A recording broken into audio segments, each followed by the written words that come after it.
जरूर कीजिएगा।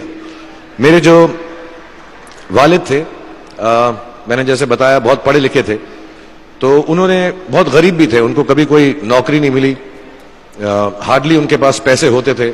जो भी बिजनेस उन्होंने शुरू किया, इतनी तालीम हासिल करने के बाद भी वो फेलियर ही रहा। लेकिन उन्होंने बहुत प्यार दिया, और क्योंकि उनके पास पैसे नहीं होते थे तो मेरे हर जन्मदिन पे अपनी कोई पुरानी चीज मुझको दे दिया करते थे। तो पहली पुरानी चीज जो, और बहुत बड़ा चढ़ा के उर्दू में अच्छे अच्छे अल्फाज यूज करके मुझे इंप्रेस करते थे कि बहुत अच्छा प्रेजेंट दिया है मुझको। तो वो मुझे पहली चीज उन्होंने मुझे, ये मैं हर जगह पर बोलता हूं, स्कूल के बच्चों के फंक्शन पे, येल यूनिवर्सिटी में, एडिनबरा में, क्योंकि आप लोग सब अपनी लाइफ के उस थ्रेशोल्ड पे हैं जहां से आपको कामयाबी हासिल करनी है इंशाल्लाह। सो पहली चीज जो उन्होंने मुझे दी थी, उन्होंने मुझे अपना शतरंज का सेट दिया था, टूटा फूटा सा। वो शतरंज हर रोज खेलते थे। हनुमान मंदिर के जो हेड प्रीस्ट थे, पंडित थे, उनके साथ रात को जाके मेरे वालिद जो हैं शतरंज खेलते थे। और उन्होंने मुझे कहा कि शतरंज से आप जिंदगी के बारे में बहुत कुछ चीजें सीख सकते हैं। पहली ये कि कोऑपरेशन और साथ मिलजुल कर काम कैसे करना है। दूसरी ये कि जिंदगी में आगे बढ़ने के लिए कभी कभी पीछे भी हटना पड़ता है।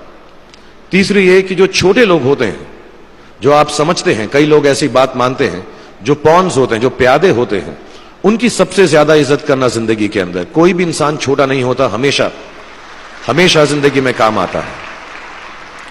और कामयाबी हासिल करने के लिए आखिरी बात शतरंज ये सिखाती है हमको कि कभी कभी जिस चीज से सबसे ज्यादा लगाव होता है, जैसे रानी से अमूमन हो जाता है, कभी कभी उसे भी सैक्रिफाइस करना पड़ता है आगे बढ़ने के लिए। दूसरी चीज जो उन्होंने मुझे दी, मेरे पास है वक्त, 2 मिनट बोल सकता हूं मैं, सॉरी। दूसरी चीज जो उन्होंने मुझे दी थी, वो एक टाइपराइटर दिया था। आज के जमाने में आई डोंट थिंक किसी को, बहुत सारे बच्चे होंगे यहाँ पे जिनको मालूम भी नहीं होगा टाइपराइटर कैसा लगता है। अब सब कंप्यूटर पे काम करते हैं। तो टाइपराइटर के ऊपर जब आदमी लिखता है और अगर गलत लिखता है तो उसको मिटाने में बहुत तकलीफ होती है। So you have to be very diligent, बहुत ध्यान से लिखना पड़ता है। हम गलती नहीं कर सकते। और टाइपेक्स यूज करते थे टाइप को निकालने के लिए, कभी उंगली फंस जाती थी उसकी कीज के बीच में, मगर बहुत मेहनत से, बहुत डेलिजेंस से काम करना पड़ता था। तो जब मैं उस पर टाइपिंग सीखा स्कूल में कॉमर्स करते वक्त, so the only thing I realise is that practice makes you perfect. तो जो भी काम आप जिंदगी में करें उसको डेलिजेंस से करें, ऐसा करें कि कोई गलती ना हो, अपना पूरा दिमाग लगाकर करें, सोच समझ कर करें। ऐसे करें कि यह काम जिंदगी में आपका पहला काम है और इसके बाद आपको मौका नहीं मिलेगा, और शायद यह काम आपका जिंदगी का आखिरी काम है, इसके बाद फिर मौका नहीं मिलेगा। So do it with that kind of diligence. तीसरी चीज उन्होंने मुझे कैमरा दी थी, क्योंकि बहुत गरीब थे, वो कैमरा चलता नहीं था बिल्कुल भी, सिर्फ उसके व्यू फाइंडर से बड़ी अच्छी अच्छी तस्वीरें दिख जाती थी, लेकिन खिंचती बिल्कुल भी नहीं थी। और इससे मुझे उन्होंने सीख दी कि जो हमारी क्रिएटिविटी होती है, हम जो भी, कभी कभी हमारी हॉबी होती है, कभी कभी हमारा उससे प्यार होता है, लेकिन हम उसको अपनी नौकरी नहीं बना सकते, अपना काम नहीं बना सकते। बहुत कम लोग ऐसे फॉर्चुनेट होते हैं जैसे मैं हूं कि जो मेरी हॉबी थी, जिस चीज से मुझे प्यार था, कलाकारी से, एक्टिंग से, वो मेरा पेशा भी बन गया। अमूमन ऐसा होता नहीं है। लेकिन जो हमारी कला है, चाहे वो पोएट्री है, चाहे वो लिखना है, चाहे वो पेंटिंग है, चाहे जो भी चीज, गाना है, अकेले में गाना है, हमारी क्रिएटिविटी जरूरी नहीं है कि दुनिया एक्सेप्ट करे। जैसे उस कैमरा की तस्वीरें दिखती नहीं है, लेकिन उसमें देखने से खूबसूरत लगता है हर कुछ, वैसे ही आपकी जो क्रिएटिविटी है वो अपने लिए रखें। क्योंकि जिंदगी में कभी ना कभी, कहीं ना कभी ऐसा मुकाम आएगा जब आप बहुत अकेला फील करेंगे। हो सकता है दुख का समय भी आए, उस वक्त आपकी जो क्रिएटिविटी है वो आपकी सबसे अच्छी दोस्त होगी, दुनिया उसको माने या ना माने।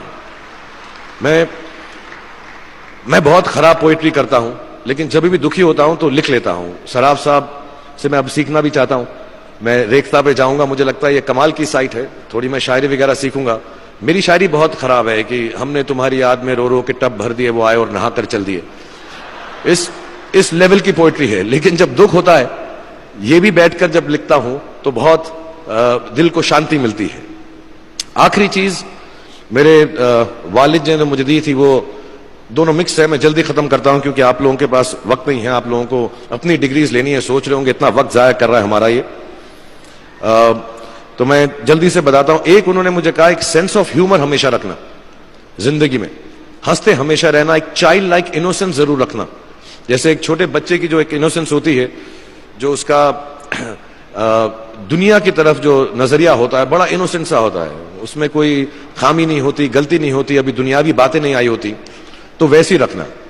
कई बार बचपन में मैंने जब बदतमीजी की या कोई गलत काम किया तो उन्होंने सेंस ऑफ ह्यूमर से मुझे बचाया।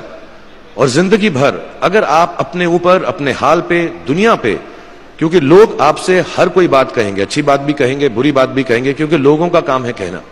अगर आप उसको एक सेंस ऑफ ह्यूमर से देख सकेंगे तो जिंदगी जो है बहुत बेहतर रहेगी।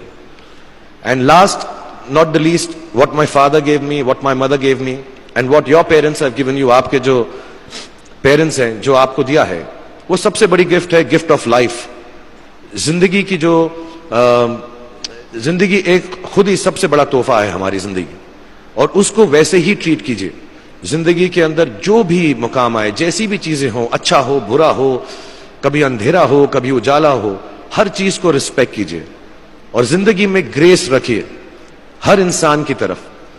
हर इंसान जो भी आपसे जो भी बात करेगा वो अपनी मुसीबत के हिसाब से करेगा, अपनी हैसियत के हिसाब से करेगा, कभी गलत बात भी बोलेगा, ऊंची बात भी बोलेगा। जब आप काम करेंगे, जब आप बड़ी बड़ी कंपनीज के अंदर नौकरी हासिल करेंगे, आपका हमेशा झगड़ा रहेगा, जो मेरा जूनियर है वो ऐसी बात करता है, मेरा सीनियर जो है ऐसी बात करता है।